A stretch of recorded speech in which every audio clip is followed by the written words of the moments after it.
choice of side in Game 1, Game 3, and Game 5. They actually chose blue side, even though SKT have been prioritizing red. Faker is flashing different mid lane champions. He will blind pick LeBlanc. For the second time this season playing LeBlanc, was picked by Pawn against him, you'll remember.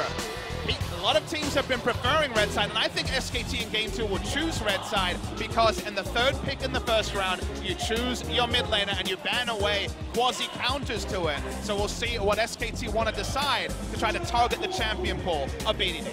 Well, the Trundle is going to be taken away once again by SKT. You alluded to that previously, that it was Antara that was able to get a lot of work done on the pick, but they still don't want to take that one away, and it could mean a Cho'Gath could be aimed for here. Now, the reason why you ban away Trundle against Longzhu is that almost all of Longzhu's success in summer has been around Khan having pressure in lane. His most played is Jace. Dominant pick on the season, 8-1, being able to push in lane and give Cuz a bit more freedom to what he wants to do has been central to Longzhu's successes. So I like the Trundle ban. It opens up the potential champion pool for Antara, and because they blind picked their mid laner early, they are very comfortable to last pick for Antara and guarantee that Khan doesn't have a massive advantage in lane. Yeah, get some sort of counter matchup as Jace is taken away as well. Khan getting all of the attention.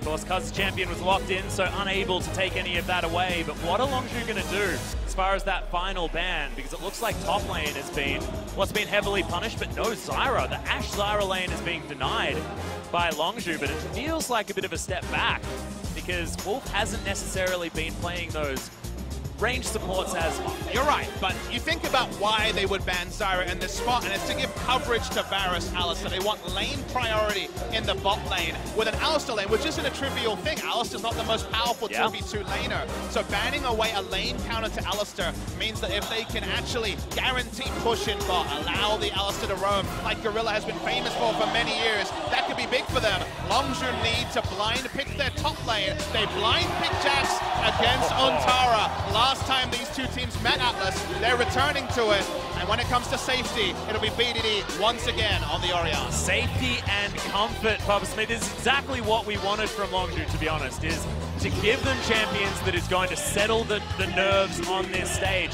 The top side of the map hasn't been in a situation like this ever, so make sure that they're comfortable, and Jax, Orianna, Zac is going to do it. Cuz was the first to play Zac this split, but that's going to be the Shen for Antara. Shen is the answer. They tried Gnar into Jax, and Khan over time was able to match the item buys from Antara and beat him. Even though Antara has been undefeated since on Gnar, they prefer the Shen, which is a farm lane for Jax. He also has a ranged interrupt on the Stand United with his Q into the Counter-Strike. Leap Strike and Counter-Strike will interrupt Stand United. They'll be way for their concerns as well, so probably have to go Tiamat into the Titanic Hydra. But SKT have put together a very strong pick comp here. Very powerful in the early to mid game. This time we saw them with the vision that was gained is not going to find the elastic slingshot, but does at least land the Q. Flash and the Shadow Dash going to have to be utilized by Antara to get himself out of the way, and Teleport actually gained. SKT want this. There's the Let's Bounce. May have actually condemned Khan though, as BDD makes his way in. Thank God. The leap was there from Khan to keep him alive, but unfortunately there's no shockwave, and down goes the Zac. They get the flash out of BDD here as well, as Blast Cone is there. Khan still has his flash, but doesn't actually break the tether in time. As Barrel comes in, BDD looking for Faker. Khan here as well, and there it is! The kill with the Thunderlord's proc. BDD's trying to body block the body slam. Oh, there it is! Lands it, gets the stun with the Counter-Strike as well. Antara trying to get one back, manages to take down Khan, and honestly, the Yakety Sax are coming out very early in this final. BDD chasing after Antara. Try and grab this kill. Kill involvement onto BDD. Massive, he actually hits the shockwave. Yeah, gets another shockwave back. Antara actually likes his chances. Yeah, beneath Antara's turret. Try and get some extra pressure down there. Longzhu, their tower looking very, very comfortable on the bottom side of the map. The arrow is going to land. In goes Cuz. This could have all been a bait as prey. 3 damage now. The Devour not quite enough. As the Kidnap comes in, they just want the kill onto Wolf, and they will be able to get it. Antara tries to save his life, but not sure whether he's going to be able to. Faker a long way away. Peanut gives up on this one, but Antara's going to be pulled back with the Q. In goes Gorilla, who's got a Pulverize ready. The ultimate's down as well as he picks up the kill. Slams the ground, and the Shen Cuz grabs the kill under Bang, the bottom lane destroyed. Untara's going to be taken down, and Peanuts up follow. Longzhu, a massacre over SKT. 4 kills for Longzhu. Faker's here to try to answer. The only will get one, will have to back away, so just a single answering kill. This will probably also be first brick in the bot lane with how many people are here. Jack's free hitting on a turret. Faker, he's still smelling blood. He won't be able to answer the turret. Antara can come back with teleport, but it's not enough members. Faker will try to clean up Gorilla, doesn't get him. And it still is a massive trade up, and the bait was enacted by Longzhu. So we saw the first transit and Merc trades complete at 17 minutes. This is even more accelerated than he was against Juve a few weeks ago. And just wanders in and takes Faker's blue buff. Now has to go up against Faker and Peanut. And it feels like he's probably bitten off too much. Oh no! He manages to leap over, and the explosive cast is going to put him to relative safety. More lead strikes are going to come in. Gets under the turret, and another Khan great escape. This time doesn't get a kill, but he gets a blue buff. And you know what the crazy thing is? If these almost were happening to Longzhu, what will we be talking about? How much does it mean? What will the frustration be like for the rookies? These are happening to the experienced players. The ganks are coming off for the rookies. Yeah, well, Cuz actually doesn't find any of his buttons, uses the Let's Bounce just to close distance, but now we've got a Shockwave, maybe timed a little bit late, but it doesn't matter. Prey's got enough damage. Wolf now in trouble. It's the double kill for the AD carry. And finally, SKT are going to turn up. It's a huge knock-up though. And Longzhu, they just want more. Triple kill now for Prey. He wants another one, and Tara in trouble. We could have a penta at this stage, but no. Prey's going to be taken down, and Peanut maybe went the wrong direction. There's still 3 members with decent damage here.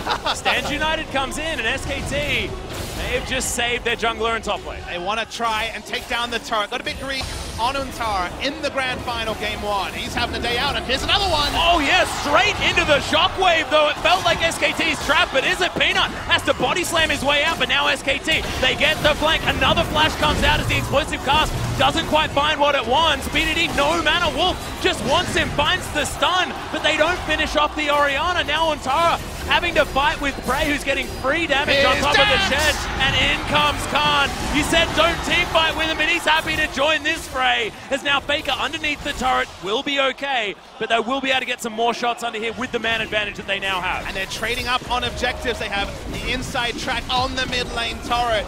This is going to be the outer ring of turret collapsed for SK Telecom, and a pick comp from behind is a very different animal, and this pick comp, it's on life support. It certainly is. You can see BDD, he's low on health, but still comfortable, or how comfortable actually, as Faker manages to grab the kill, pumps back to his earliest distortion, which was miles and miles away, and says, no, there's no doing all of your disrespectful funny business, BDD, I will punish you. And SK Telecom needed that steadier. They needed something to feel good about, where wanting to make sure that no sneaky little barons are going to be taken by SKT. As Faker once again in trouble. Oh, baby. Oh, the counter stun comes in as there's the leap strike, and the 1-versus-1 Khan proving himself versus Faker. Some people shudder in the eyes of God. Some people just go one-on-one with him, Atlas. That was all game 1 for Longzhu Gaming. Yeah, so far anyway. Teleport now going to come out from Khan, as I believe it was cancelled by Untara. Yep. The Baron is going to go over to Longzhu nonetheless, though, as Faker makes his way in. Khan just wants to try and pick up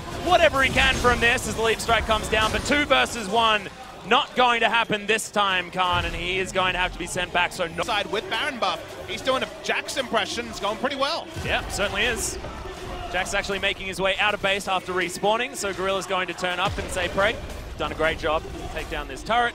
Everything's absolutely fine. Mid lane, inner turret also now under fire, and it feels like Longzhu just have the plan.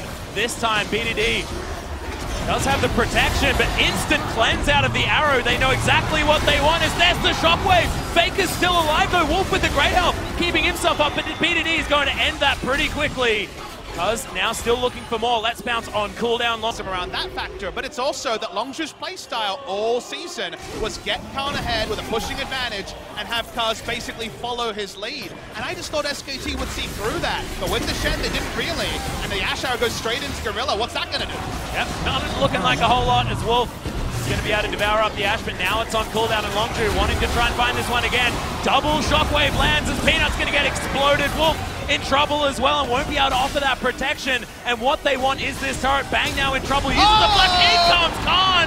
Massive damage, but Wolf is able to keep Bang alive. Stands United coming down as well, but look at this, there are super creeps smacking down the next Colossus, and Longzhu against the flow of play should be able to end it right here. Wolf struggling to defend. Bang, not a lot he can do, and Cuz says, come here, you're mine, your Nexus is dead, and Longzhu against everything take game one. And you look at their faces, they are not elated. Of course they are happy, but they know there is plenty work to be done.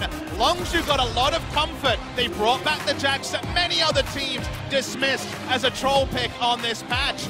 But that allowed them to have a natural advantage in top. Ontara with his options didn't go for a Rumble, for example, didn't go for the Nara that can take Jax apart to the game. He went for the Shen, and they thought double TP with a strong mid game would be enough to take them over the line against a Longzhu comp that was a lot about the top line.